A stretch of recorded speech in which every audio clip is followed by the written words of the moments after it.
The stars are bright, we own the night. The stars are bright, we own.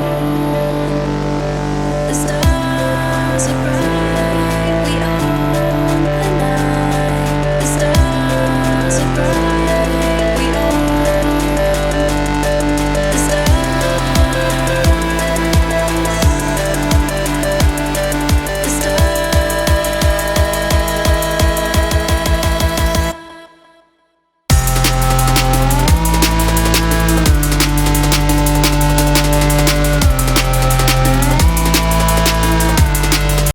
Welcome to another episode of No Better Time Than the Present on this 19th of July. I hope everyone is having a wonderful day. And today we have a wonderful guest, Joe Bullock, who will be speaking about his journey and his advocacy in colorectal cancer. Hope I said it right. So I just want to give a little bio before he comes on, because I see he's ready, lock and ready. Very good. I want to tell you a little bit about Joe, as well as speak a little bit about what is colorectal cancer. And that way Joe can, give more to this conversation. Okay. So Joe Bullock was diagnosed in May of 2018 with stage 3B colorectal cancer after a routine colonoscopy at age 50. He had lingering symptoms, but many were ignored, due to the death of his parents. So there were a lot of things happening within that time. So a colonoscopy found 2 polyps and a 10-centimeter tumor in his colon. Surgery was proceeded to remove the tumor and reconnect his colon, as 40 lymph nodes were removed. Joe has found his voice as an advocate by becoming a lead administrator for Men's Cancer Emotional Support Group on Facebook called Man Up to Cancer, The Howling Place. manuptocancer.com, as well as their C.O.O. So he's their C.O.O. as well. He's also a card angel for Chemo Angels. Joe is also a blogger for Man Up to Cancer for Joe's Wolfpack Trailblazers, along with being a mentor and ambassador for various cancer organizations. Joe is also the contributor for Cure magazine. He is married to his lovely wife Michelle for 30 years, and their children Joshua and Megan. So welcome, Joe. Briefly, I think a lot of people we hear the words colon cancer, but we're not really sure what's that about and all of that. I think for me, what was a big wake-up call when the actor Chadwick Boseman died a few years ago from it. And I think that kind of put like more of an eyeball on this particular cancer, which can affect men as well as women. So just a FYI on that. So colon cancer is a growth of cells that begins in a part of the large intestine called the colon. The colon is the first and longest part of the large intestine. The large intestine is the last part of the digestive system. The digestive system breaks down the food for the body to use. Begins as small clumps of cells called polyps that form inside the colon. Polyps generally aren't cancerous, but some can turn into colon cancer over time. Some of the symptoms may be rectal bleeding in your stool, losing weight without really trying, discomfort, belly, tummy issues, and strange bowel habits, whether it's frequent frequent diarrhea or constipation, just to name a few.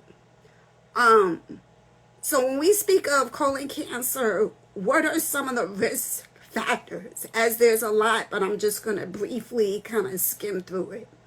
Okay, obesity could be an issue. If someone has diabetes, along with diabetes, colon cancer or colon issues may be another issue. Those that smoke could be at risk of colon cancer. Infrequent exercising, low fiber but high fat intake could be a factor. If you have a family history of colon cancer, it could be a factor. Inflammatory bowel disease, that could be a factor, as well as if you're older, that may be a factor, and if you're black. Okay, now obviously other ethnicities, race are affected by colon cancer, but I think as we see when we talk about the black race, okay, we tend to be affected more to a lot of cancers and a lot of chronic conditions for multiple reasons as to why. So that's a little bit on that. Two myths that I kind of want to put to bed, and then Joe, you can get ready to get on. So screening should be done at a later age of 70 plus. That's a myth. Okay. In 2021, the recommendation for colorectal cancer was updated to begin screening at the age of 45. This is because the rate of diagnosis is increasing at younger ages. I just saw a post earlier. I wasn't able to pull it in time. The person, I believe, I want to say was 16. I want to say, I could be wrong. Okay. The rate of colorectal cancer is increasing in people under the age of 50. Rates of colorectal cancer in people under 50 have doubled since 1990. In people over 65, the diagnosis rates have been decreasing, most likely because of colorectal cancer screening. So cancer screening for this particular cancer is a must, if you can screen early. Okay. Second myth or fact, colorectal cancer is rare. That's a myth. Colorectal cancer is the second leading cause of cancer-related death in men and women combined. Okay. Roughly 1 in 25 women will have colorectal cancer, and about 1 in 23 men will have colorectal cancer. Hey, how are you? Hi, Joe. Hey, How are you? I'm doing great. I'm doing great. Thanks for having me on. I really Oh, you're appreciate so it. welcome. Please forgive my what is it, tardiness, I guess. Oh no, you're fine. I had You're to fine. get things situated here. So, how was your Yeah, day? it was good. It was good. It's interesting. I didn't know. I heard earlier that Microsoft was having some issues, and my wife's a nurse, so she works at the hospital, and so she came home and she said it was like one of the worst days at the hospital because they had to cancel procedures and and Wow. just it was crazy because they really depend on Microsoft, right? They couldn't do procedures, they couldn't set up appointments, and so she said it was a really rough day. So um, yeah, so I It understand the lateness. Trust me. it's scary. That was the first thing I did. First, okay, I looked at a little bit of the news, and then Yep, I saw the news yep, popped up about something, and I was like, not today. yeah, Because I yeah, have things that I need to do on this computer. So yeah. that just tells you how Exactly, much we exactly. depend on certain things. It can kind of rock our world a little bit. Yes, definitely, Um, definitely. so again, welcome to No Better Time Than Present. Yes. just to give a little back history, you and I met last year at Healthy Voices, and we had Yes, a very enlightening conversation. yes, we did. And one of the things that we spoke about, but I'll leave that to later in this conversation, that I kind of want to piggyback off of what you said, Okay. because I thought it Okay. was interesting, but we'll talk a little bit about that. So first I want to start off with asking you to, tell us a little bit about how you were diagnosed and what your symptoms were. Like, what was the call out for you? Well, it's interesting because I was diagnosed in 2018. So in 2018, the screening age, you had mentioned earlier in 21, it was lowered to 45. So, but Right. when I was starting to have symptoms, I wasn't 50 years old yet in Okay. 2018. Well, I had just turned, well, I'll take that back. When I started having symptoms, I probably started having symptoms when I was like 46, 47. Okay. But I was being told every time I would go to the doctor with like a stomach cramps or um, if I did have any type of rectal bleeding or blood in my stool, my doctor would say, "Oh, you probably have hemorrhoids. You probably need to be more active."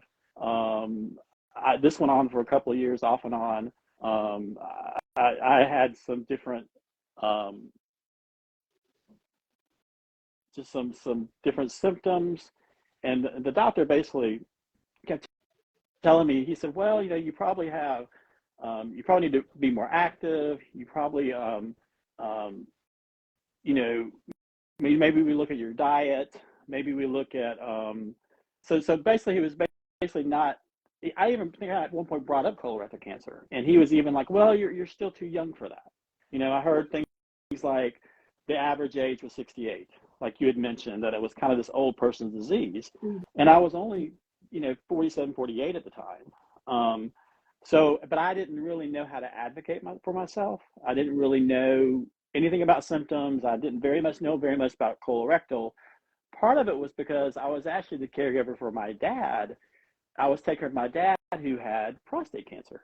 Right. So Right. in that process, I was thinking, I had screening for prostate cancer because there was a history in my family. Even early on, I had my first digital rectal exam when I was like 45. So, that was kind of in my mind. Do I have prostate cancer? Because some of the symptoms can be similar, right? Right. Um, the back pain and different things were going on. But we ruled out that, but he never brought up colon cancer. But what he did bring it up was right before my 50th birthday. I came in with the same symptoms, and he goes, "Well, you're going to be 50, so let's go ahead and get your colonoscopy."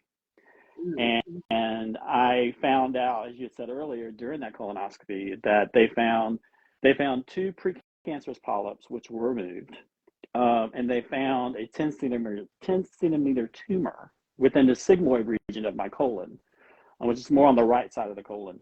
Um, what that started out as was a precancerous polyp, Mm-hmm. because cancer can live in your body up to 7 to 10 years and you can have no symptoms at all. Wow.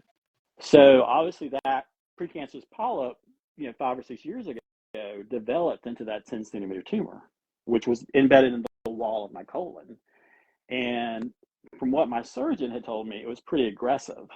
So if I kept waiting and not going through my screening, I could have potentially ruptured through the wall. So I was very lucky that it was caught at stage 3.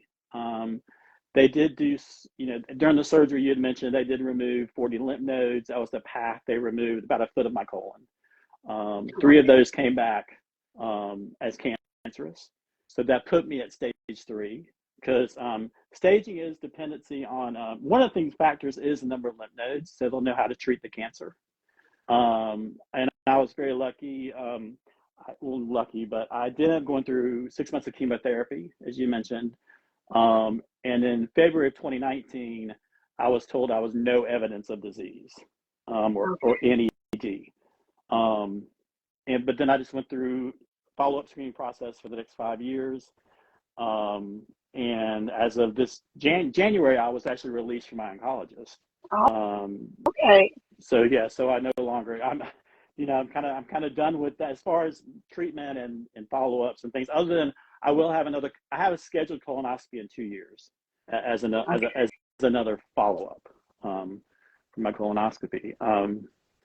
So that and in that journey, I went through one of the hardest things with chemotherapy is for me, it sent me into a real depression that I did not know, was not expecting at all, because I'm not a depressed person. So to even have that idea was very foreign to me. And luckily, my oncologist saw it at the time, and he asked if I would go see a therapist or bring a therapist in. He just happened to be on the hallway that day, and she came in and sat with me, and we started talking through things. And she and I both figured out that it was the chemo, that it was just being put in that situation and going through treatment, that it was just dragging me down. And I did a series of just basically talk therapy for about 6 months. But I really saw how it impacted me, which really led me into what I do as an advocate today. As an advocate today. Yeah. Wow. Wow. Like you mentioned so many interesting points, especially a whole depressive state, like the meds kind of leading you into that area. Like I've never really heard of that before. Yeah. Um, but something that you said that just kind of got to me, and as I'm sure a lot of the listeners tonight, how frustrating is it really when you feel like maybe something is going on, especially if you're having these weird symptoms, and then you go to, let's say, your primary care doctor, and they're like, "Oh, well, you're not that age. We need to be giving you testing." Like, Right. if that would, if they would have just kind of done whatever a year or two prior, maybe Yeah. things wouldn't have, escalated. So Exactly. how Exactly. frustrating is that?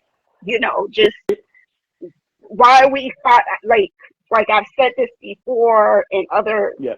sessions of the script. The doctors follow the script, and Yeah. sometimes you can't really follow that script because we're all so unique. Yeah. So just test me. Okay, what are we Yeah. waiting for? Exactly. Exactly. So, because I remember being in his office, so my birthday wasn't until October, and had gone I had just gone in for a routine. I was due for just a routine physical, which was the beginning of August. And I remember going in and telling him all over again. He's like, "Well, you'll be 50 in 2 months. So when you turn on your birthday, you can call and set up that colonoscopy. You can't do it today because in 2018, insurance would not cover me to get a colonoscopy until I turned 50. So, and I didn't know, like I said, I didn't know I could advocate for myself. I didn't know that I could push it, um, as far as letting them know this, what's happening to me. So I was having all the symptoms we had said earlier. But I just kind of went on thinking, okay, I'll just wait till October 16th and then I'll call and get that colonoscopy. Uh, which is what I did because I really didn't know any different. I didn't really, at that point, didn't have hadn't educated myself or knew how to advocate for myself as I Right. should. Like what you just said, that's another interesting point is we live, especially within the United States, 'cause, we're all over the place, but for those Yeah, specifically in the United States, for those who have those insurances where the insurance company is really running the show. yeah, So though we want to do certain tests, whether it's blood work, whether it's PET scans, whether CT scans, whatever, it's like the needle can't really be moved yeah, because the insurance company kind of instruct the doctors as to, okay, you could test them, but we're not going to pay for it. Okay, so right, that's kind of where we're at. That's right, kind of where we're at. exactly, So exactly. what I wanted to ask you, because I was trying to see also when I was doing a little research, is there a difference between colon cancer and rectal cancer? Because is it colon cancer or is it colorectal cancer? or are those It's two in one? it can be separate in how it's treated. It's generally put Okay, together, like it's generally put together as one cancer. How it's treated is very different.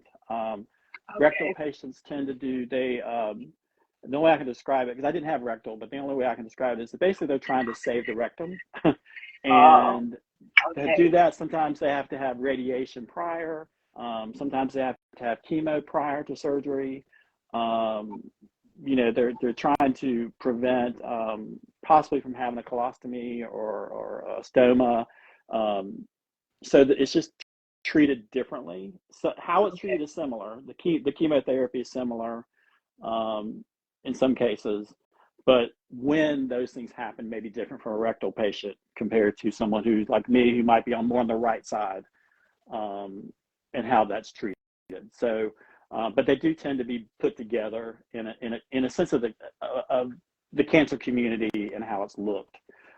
You say it's generally said colorectal, but they're treated differently, similar but different, similar but different. Yeah. okay. All right. So I had an interesting. Somebody did a post and it came up on my feed, and of course I didn't write it down because it kind of pertains to what we were speaking about tonight.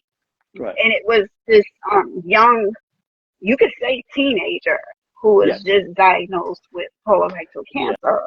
And then I Yes. tried to do a Google search. Okay, that wasn't working. Man to cancer, with a friend of mine, my friend Trevor Maxwell, who is currently battling stage 4 colorectal. He was diagnosed at 41, so he was a young onset as well. Okay, I met a young man. I met his grandmother through an organization called Colontown. It's okay, colontown.org. Um, her name is Jane Vinson, and she had her grandson was diagnosed with stage 4 colorectal cancer at age 11.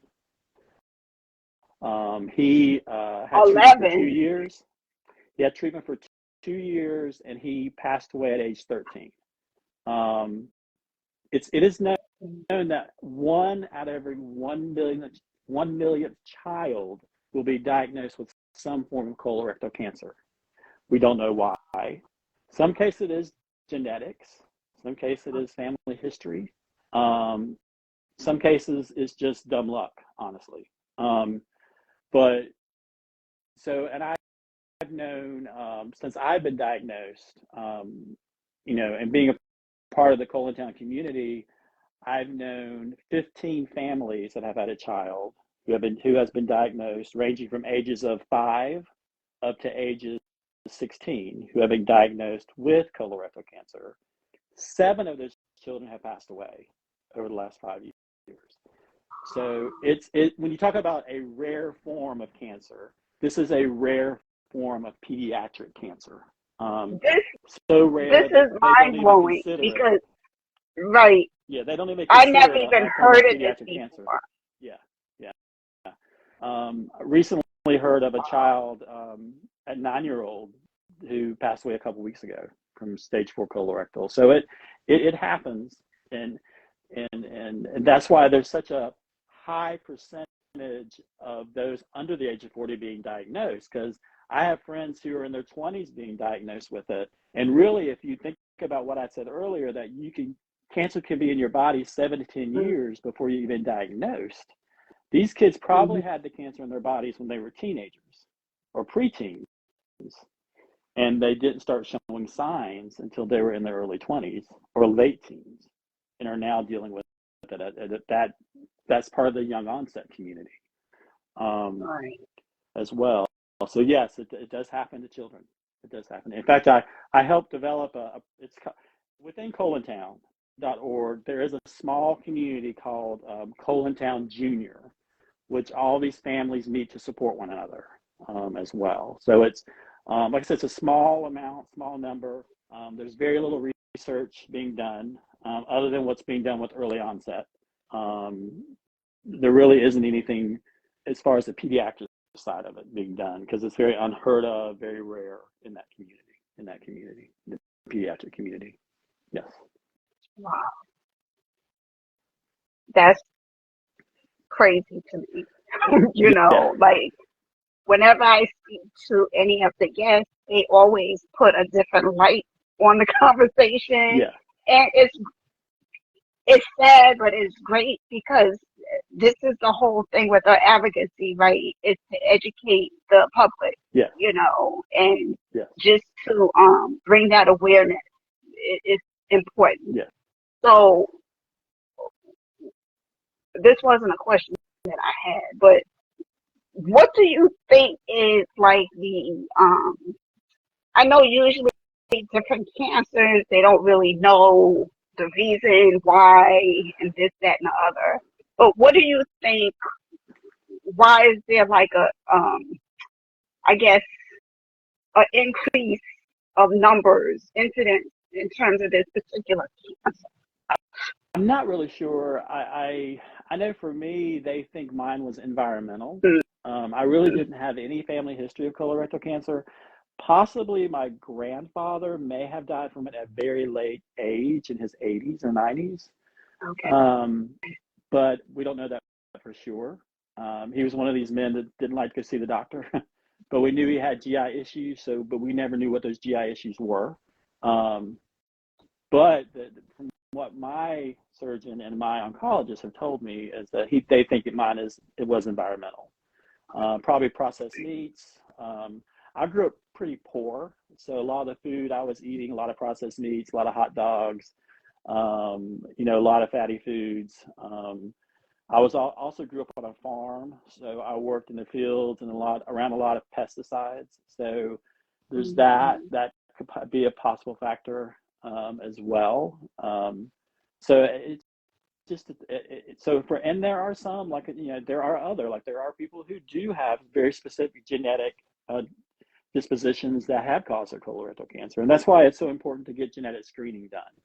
Right. That way you can find out the factors for your cancer, whether it's colorectal, breast cancer, prostate cancer.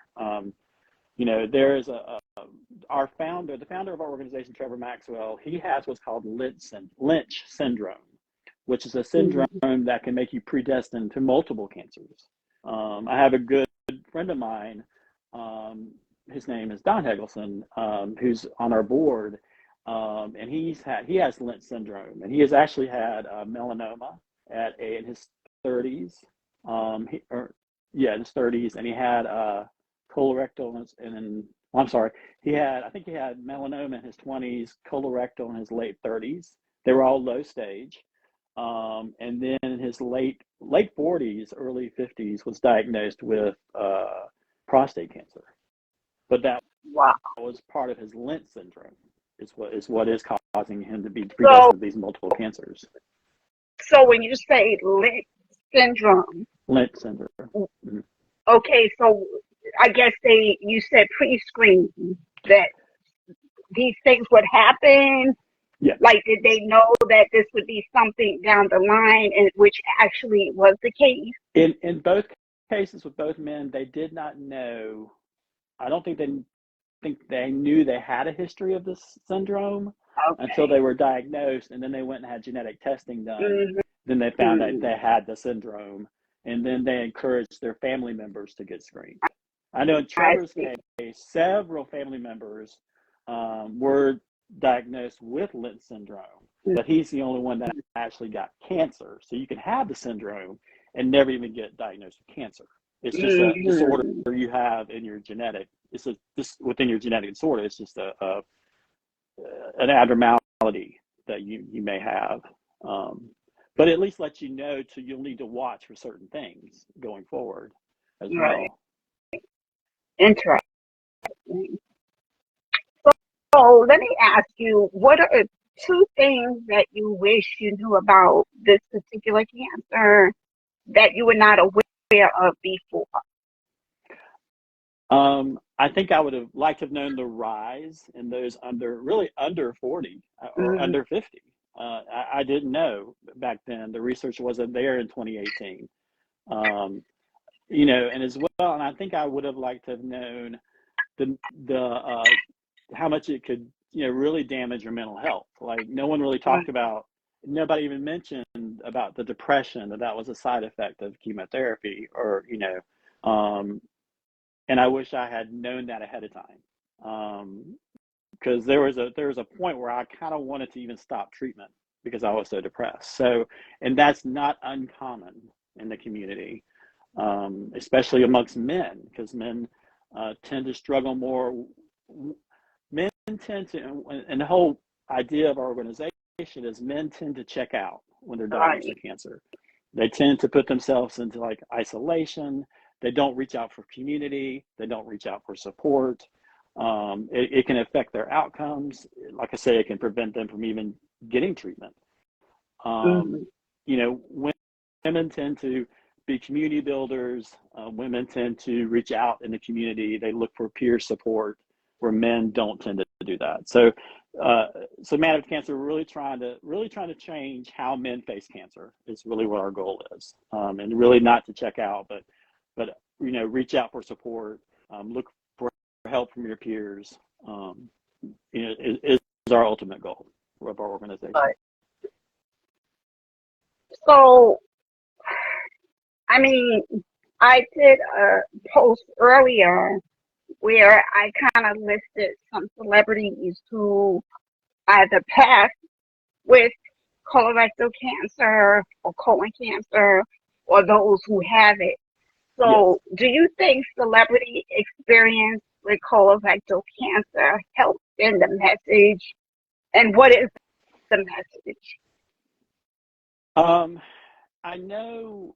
So in Broderick's situation, I know that I did a little read up on him, and in fact, I visited. I was in. So he was from Anderson, South Carolina, and if you go Okay. to Anderson, South Carolina, there's actually a whole gallery where murals are being done in his memory. They're beautiful murals. They really do put a voice to the disease. And I know in his case, for professional reasons, he chose to self-isolate. He had his community, he had his circle of people. But I think because he wanted to continue to act, which is a struggle for a lot of the men in our community, because I have men who are losing their jobs because they're diagnosed with cancer. They're being Wow. demoted in their positions because they're going through chemo. Is So there's that the reasons for this reason? isolation. Because of chemo? Is that the reason that they're given? Is Well, not really. It's usually maybe they're not doing the job as well. Maybe they're not, but that something's up. Mm-hmm. Right. But I've also had men who can no longer do their jobs. I have a gentleman. I know a gentleman who was an airline pilot, but because of the side effect from chemo, being neuropathy, he could Okay. no longer do his job. So I Okay. have a lot of men. They're having to rethink new position, new type of work. Maybe change a position they weren't expecting, less money in that position that they weren't expecting. So all of those things can affect really your mental well-being, as well. It can cause you to even be more self-isolated as well. But I think in Chadwick Boseman's case, I think it really was about him, because I think he was, even when he was going through Black Panther, he was going through treatment. Right. People Right. That's started what I like, read as well. there was all this innuendo about him doing drugs because he was losing all that weight. I don't know if you remember Mm-hmm. that, but he had lost a ton of weight. So people were just making all these assumptions. Oh, he's doing drugs, or he's doing this or that, when Right. no one knew that he was battling stage 4 colon cancer, and that he was going through heavy, heavy, heavy doses of chemo while while trying to portray this character and get Right. this out there. He really wanted to leave this legacy for his family, and that's really what his goal was, right? Right. um, and it is tough. Like, even just the celebrity in general, I get it. A lot of people think they need to like share their voice or share their story, but they're human beings. They need Of to have a course. right to, they're too much in the public. It's just a hard situation to be in. I couldn't imagine it. I couldn't imagine it. Right. But there have some that have come out and spoken, as well. So it has helped. I think any time we can put a face on it that's going to promote screening is important. I know Chadwick Boseman's wife, and I can't think Yes. of her name, his I widow. can't think of Uh, her name, but she's a very vocal She's advocate in his, she is. in memory of him. Yeah. She spoke at an event. I do something that's called Call on Congress with an organization called Fight CRC or Fight Colorectal Cancer. And Mm-hmm. she spoke and sang at our last event. She's a very beautiful singer. And so Okay. she spoke and sang at our last event we had last year. So she's still very active in the community. Very active. Actually, her name is Simone Leeward Bozeman. I Yes, did a thank quick you. look. Thank you. Thank you. So, um, okay. Um, so when we met last year, we had a very interesting conversation, and I know with your organization, Man Up to Cancer, um, you were, I guess, surprised. I forget if that was the word, that there weren't a lot of Black men who were, you know, part of this group. Yeah. Okay, so why do you think that's so?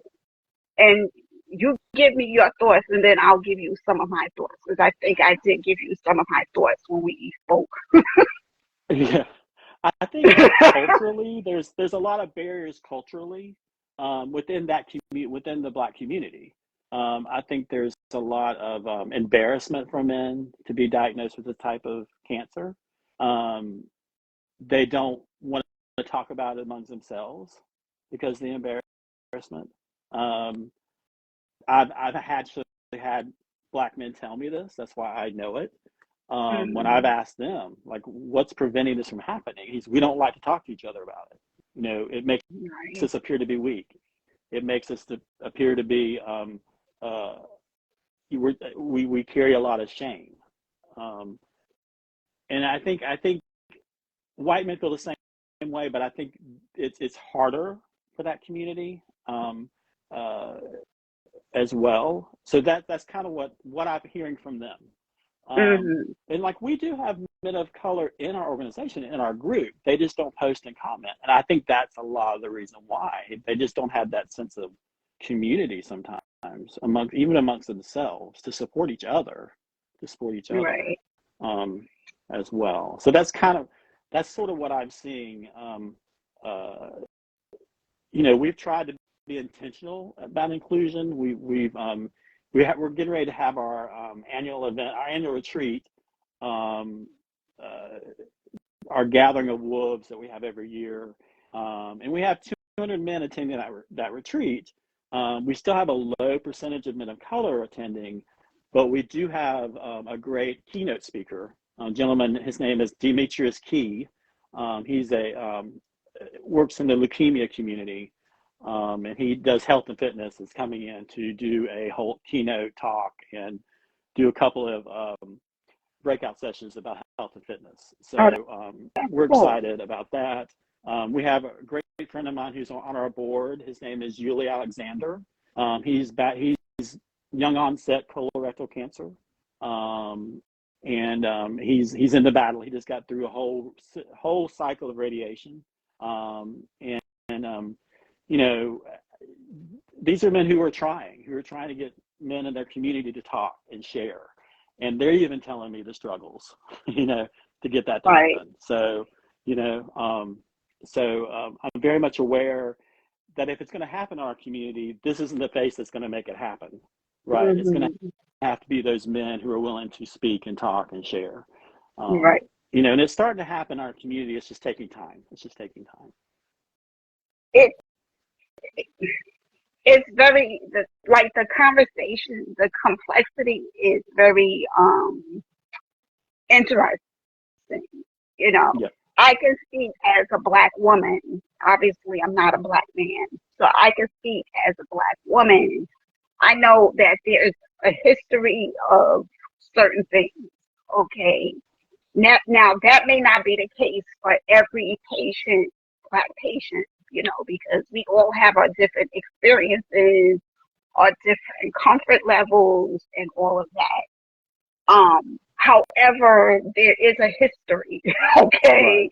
And I think um, sometimes for the Black patient, we just had a interesting discussion a month ago in terms of women, being heard by our healthcare um, community. Yeah. So the spin of that as a Black woman or Black man, you know what I'm saying? The history is is there. Yeah. Okay. So Yeah. again, Yeah. everyone's gonna have their different reasonings and this, that, and the other. But things like maybe your primary care doctor isn't the best Yeah. in terms of communicating the message of X, Y, and Z, or um, it's the trust. Unfortunately, there is a huge trust factor, and sometimes you have to show and prove what Yeah. you're about for Yeah. I can imagine for men to actually open an ear to listen. And sometimes it's just about listening. Yeah. It's not really, they may not want to be vocal about anything, but they're open to hear what it is you have to offer or Right. to say. So like I said, it's very complex. I forget what I said during the conversation. I think it was leading into what I was just saying Yeah. because Yeah. I know it's a needed thing to have that community. So I'm Yeah. glad that you guys have that. But yeah, it's very complex. Yeah. You And know what I'm saying? I work Very with an complex. initiative here in North Carolina. It's mainly with the North Carolina Prostate Cancer Association, but they're working on an initiative to go into like the barber shops, to Hmm. spread awareness, um, kind of going where these men are. Right. Because I know the Black community, the barbershop tends to be like really is a hub of community. Um, Hmm. and I didn't really understand that because I just go like to Great Clips or I go, I don't really go to like a hometown Right. barber or to a community barber. But um, so the idea was to go into some of these, especially some of the low income communities, some of the rural Mhm. communities, and really try to spread awareness within those barbershops. And they've actually been able to reach quite a few people doing that, talking about Mhm. screening and getting screening and why you need to get screened, and having those conversations during those times. Have they've had a really good response from that. They've had a really good response from that. So let me ask you, going to communities, whether it's Black people, white people, Hispanics, because we have a huge spectrum of people who have this particular cancer. What do you think the messaging, what would be clear cut messaging to have people comfortable in coming forward or having an open ear to hear the message? I think it's just encouraging men to not self isolate and just to share their stories, finding men who are willing to do that. Mm-hmm. But and I find a lot of times just having that one-on-one conversation, like we'll do in our group, we do have Zoom meetings, and we'll have men come into the group, and they might not say a whole lot in the beginning, but give them 2 or 3 Zoom meetings, and they'll start opening up and start sharing their stories and feeling comfortable because they'll find someone who's going through the same thing. Um, and I think that's important. If you can just find that sense of community and finding that support and that peer-to-peer support, which I found invaluable in my own. I was very lucky. When I was diagnosed, I went to a local support group that was at my cancer center, and I remember I met this woman who she just sort of like guided me through all of it. Like she was like, go to this group, go to that group, don't go to that group because they're not going to help you. There's too much drama in that group. She would just kind of point, and she really pointed me in the right direction, Right. which I was very grateful for. Unfortunately, she passed away a couple of years ago from stage Oh, 4 colorectal cancer, but she was very helpful in kind of guiding me in the right places. And she said, really helped me understand the communities that are out to support my cancer at the time. And I remember even connecting with our founder of our organization, Trevor Maxwell. I actually met him through her, like Okay. because social media can be a very weird place to be, right? It You is. never quite know what Can. to trust and not trust. Mm-hmm. And it was great having someone to kind of say, "Don't go there, but go there." That was really helpful. That was really helpful. That was really helpful.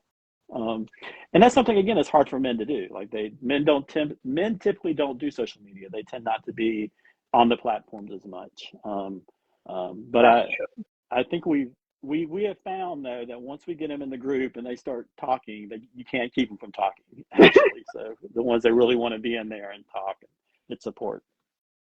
That's wonderful. Yeah, So, yeah. how has life been for you as a vocal patient advocate? And do you think your advocacy has moved the lever in bringing awareness to colorectal cancer?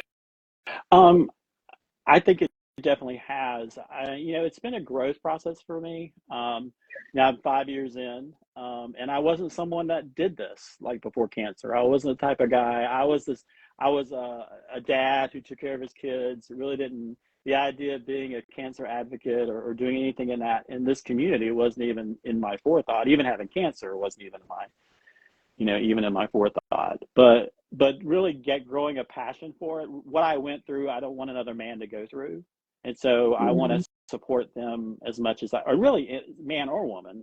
I want to Right. be able to support them. Use what I've learned, how I've learned how to advocate for myself, how I've learned to talk to others about it.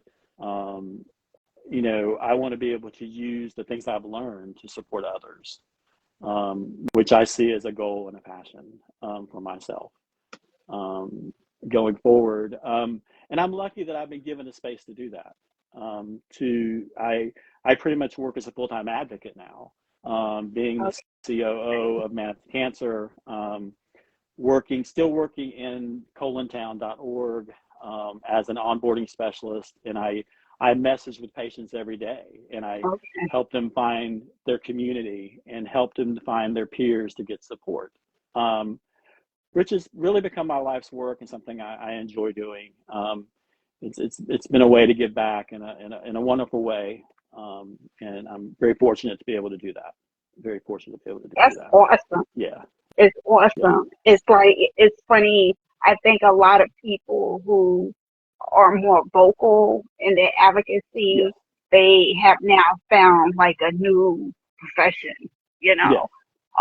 But for the many who probably have lost their job, you brought some great points earlier yeah, in terms of the employer and the employee is not yeah, matching and with chemo and treatment yeah, all in the mix of it. yeah, Everyone's again situation is different. yeah, But yeah, I think a lot of people have found like another way to give back yeah, um that feels fulfilling, yes, to yes. some degree. And I think the value in that has changed over the years. I know when I was first diagnosed, 2018, 2019, when I was coming out of it and wanting to be an advocate, there really wasn't avenues to do that. But I Hmm. think organizations are seeing the value in the advocate, the value in the patient's voice, in making change. I think a lot of the reason why the screening age was lowered um, in, in, in 2021 was because the voice of those advocates and sharing their stories is really what lowered that screening age. Um, I and that's something totally agree. we need to continue doing that. I think that the only way we're going to make change is using our voices, Mm-hmm. and encouraging others to do that. And I want to say it's not for everyone. It's not for Right. everyone. And I think some people have different strengths. I know people who are really great at fundraising, and that's Hmm. just their gift. We all have our gifts, so I think we have to figure out what those are, um, as well too, as well too. I totally agree. What is a pep talk that you give yourself, Joe, when your body starts acting up and you have things to do in your advocacy? you know, Oh, like What do you say to yourself? Um, I don't know. Sometimes you have to take breaks. I kind of have to. I know one thing I do now is I tend to do a lot of my advocacy like 9 to 5, but then Okay. in the evenings is my family time. I typically try to, shut down the computer, I try to shut down my phone. You fix dinner with the family, spend time with the family. That's something that it's important to me, more so even for my own mental health, to kind of step away from it, and I've learned, especially the last couple of years, to find that work-life balance, even as an advocate. And that's what I think is really helping me maintain what I do, and not and making that time for myself, which I think is important. Because you can't always be on, right? You You can't always be on. can. And I've known advocates who tried to do it, who were like 24/7 out really quickly. And so I think and thinking about healthy voices, I think that's something that was encouraged. I think that's one thing about going to that conference. I learned walking away from it was I needed to take care more of me. Mm, Like I need to make sure my cup was filled.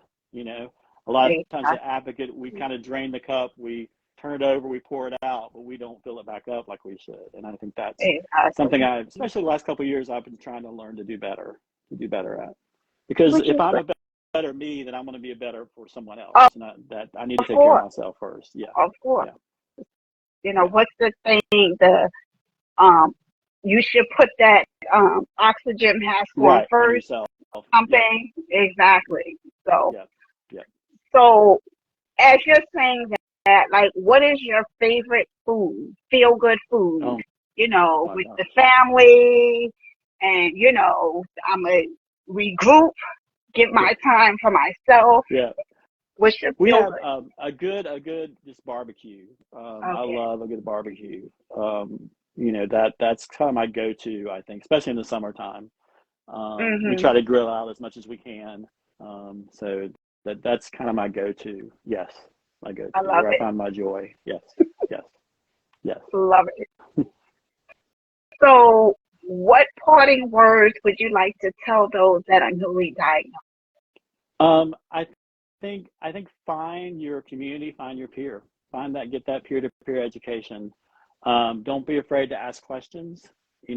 Advocate for yourself. Research your diagnosis. You know, um, don't I don't do Dr. Google, but really find that peer who can help you, guide you, as what happened with me, to find the right information. Don't be afraid to ask your oncologist. If that Mhm. oncologist isn't going to answer your questions, then you're with the wrong oncologist. That's just how I feel. If they aren't going to take That 10 yes. minutes out of their 5 or 10 minutes out of their schedule to answer a few of your questions, then you're with the wrong oncologist. That should be a red flag right there. Because part of it is that they should be educating you on your disease. I Right. would definitely encourage that as much as possible, and Ditto. and just and find a place you can talk, like with Man After Cancer, in the Howling Place Facebook group. We're not really a treatment group. We are more about emotional support and giving the guys a place to talk through what they're feeling about their journeys. So I think that's important. To find a way to talk through things with someone can really help you. At least that was very invaluable to me, as I had spoken earlier. Right. Wonderful words. I hope I hope the listeners are receptive to what you're saying, what we spoke about, and to Yeah, share with others. You know, Maybe they don't have this particular cancer, but they know someone else, so they can just share. It's all about that's yeah, the whole thing with advocacy is listening to the exactly. message, let it resonate, okay, and to Yep, share. yep, You know what I'm yep, saying? exactly, So, exactly, Joe, exactly, exactly. how and where can viewers follow you and learn more about your advocacy and all of that good stuff? If you go to manaftercancer.org, um, that's where our webpage is, and you can have access to all of our programs. You can reach out to me at joe@manuptocancer.org. You can find me there as well. You can reach out for support there as well. Wonderful. Helping you out, Joe. Yeah. If you go to the webpage, you can have access to the. If you're a man looking for support, if you go to the Facebook, if you go to the webpage, there is a link to join the Facebook group. Okay, cool. So I want to thank you for giving me your time this evening, and I hope those who popped on, popped off were able to learn a little bit. I know I definitely learned some stuff, like especially the young age that you mentioned earlier, Yes. along with some other things. So I love doing this podcast, if you will, because it's learning, Right. and it's very, for me, it's very eye opening to the many discussions. So thank you for your Thank time. you very And much. oh, you're so welcome. And I want to thank everyone who did pop on, pop off, and still popping on, I see, for joining us this evening with Joe Bullock. Replays will be up in a couple of days, and just follow the page where you can go to my the bio, and it'll have like the episode that you missed or want to see later and all of Yeah. that good stuff. Awesome. So thank you so much, Joe. Thank you And for we'll having be me. in touch. Yes. Oh, you're so welcome. Thank you. Okay. Bye-bye. Bye.